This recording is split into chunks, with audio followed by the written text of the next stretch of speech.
Amazina ye nyakuri ni Nyambo Jessica, ni umukobwa wakuriye mu buzima bukakaye aho yakuriye mu ntara y'Iburasirazuba.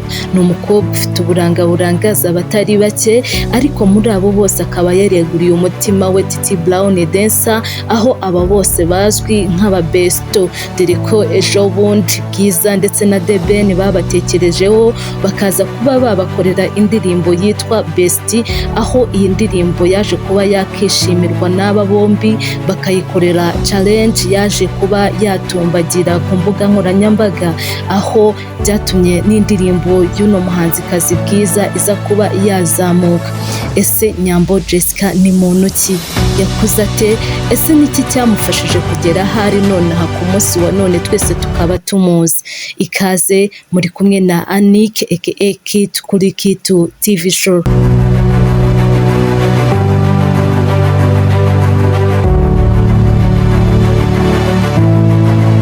Nyambo Jessica ni umukobwa wamenyekanye ku izina rya Miss Nyambo, ku ivuko akaba azwi ku izina rya Aime, akaba avuka mu ntara y'Iburasirazuba mu karere ka Kirehe. Yavutse tariki 18 z'ukwezi kwa 4 1999, aho amashuri abanza yayize mu karere ka Kirehe, segonderi kuva mu wa mbere kugera mu wa 4 yayigiye Rusizi, aho yaje gukomereza uwa 5 ndetse n'uwa 6 Kayonza Modern mu ntara y'Iburasirazuba.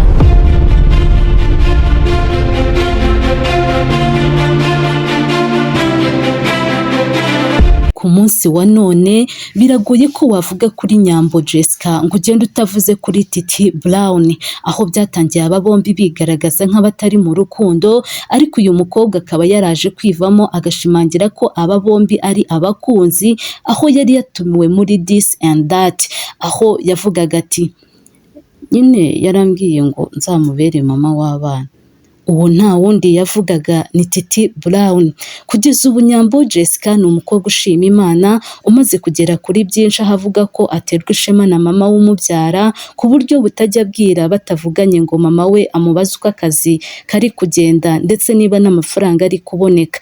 Nyambo Jessica yakomeje agira ati iyo Imana iza kuba itariho yari kujya asenga ndetse akanaramya mama we umubyara.